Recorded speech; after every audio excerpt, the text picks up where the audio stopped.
a win like this after the week that you guys have had and the week that kind of Mike Tomlin's had too? Means maybe you guys will shut the hell up for a week. Oh, he's getting salty now. Yeah, he is. He's got a salty beard. He's getting salty. On. He's got the sweet toque rocking. Yeah. There was questions about, the reporter alluded to it.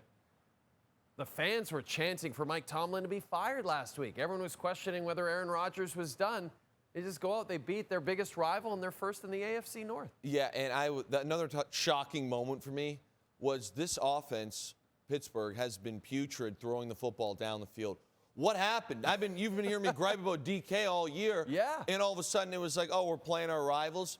Let's just unleash this offensive onslaught. They barely ran the football. They had 34 total rush yards. I mean, you look at this throw. Wow. This is wild. And then Aaron now has turned back the clock where he's now scrambling for touchdowns, having fun doing the discount double check. It's been years.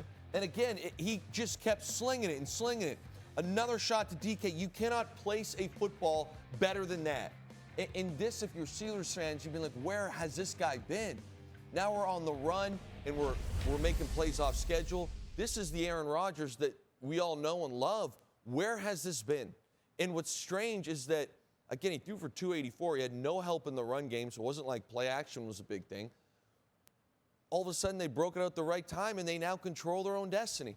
All you have to do is challenge him and say you're going to get his coach fired. And he just decides to show up. Salty and shows up, and he plays great. DK had a $134. This guy's been non-existent. Literally last week, you were saying you couldn't believe how they weren't using DK, and it happens. Maybe they just listen to you. Maybe they watch the show. They tune in and watch the show and say, we got to do that. Well, what about Josh Allen? First of all, Joe Burrow. I don't know if we, totally gave the story. Like, he had a great game. 4 touchdowns in the snow. Yes. The Bills overcome that. Josh Allen was awesome in this football game. Now he has wins this season over Lamar Jackson, Burrow, Patrick Mahomes. Does he deserve the most credit for that win on Sunday or someone else on the Bills? I think it's a combination, the 2 big plays of the defense, and we're going to get into that. But I'd also say Josh took the game over when he needed to, kept them close enough, and he was Superman. But if you watch here, so this is actually a run play, Jay, and you'll see it from the other angle.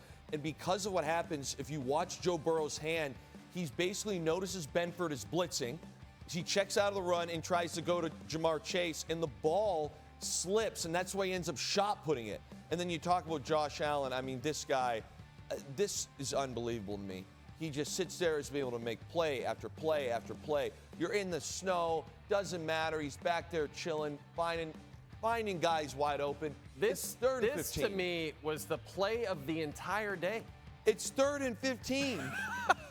And you're sitting there thinking to yourself, Joe Burrow's going to get the ball back, and they're going to find a way to score. Because like you said, outside of a couple moments, Burrow was unbelievable. Yeah.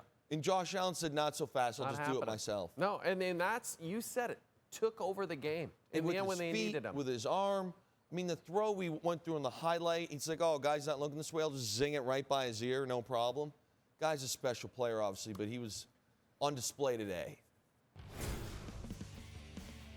The Jacksonville Jaguars are 3rd in the conference, 1 game up on Indy and the Texans in the division. The Steelers now leading the North. The Ravens are 6-7, so are the Chiefs, 6-7. And the Chargers, we're going to get to them in a second. How about Miami? Miami's still on the board. The Miami Dolphins, at a season that started, it seemed to be anyway. Lingering around. It seemed to be like there was no way Mike McDaniel was going to even survive the season. Yeah. It's pretty incredible what it's. They might not make it, but that's an incredible turnaround. But as for the Colts, so devastating for their fans. It was so exciting how this team was playing. Now the whole AFC's wide open, but the South's obviously open and the wild card's really open now. Totally. I think that, again, you're going to see if you're any of those teams or fans of any of those teams that are not in the playoffs, you are pulling very heavily tomorrow night for the Philadelphia Eagles to beat the Chargers. But I'll say this, when it comes to Daniel Jones, it's just such a tough beat. Yeah. Now you go to a rookie in Riley Leonard. He obviously was having a tremendous year. I don't think the Colts have a tough schedule, too. Yeah. You look at their upcoming schedule, Seahawks, Niners are in there. All 4 games are tough matchups against potential playoff teams. I just don't think Indy's going to win another football game. You know, they don't have an unbelievable defense. And now that opens up the window, and I really believe that 10 wins probably gets you the 7th seed in the AFC. We are going to talk about that Monday Nighter a little more later in the show.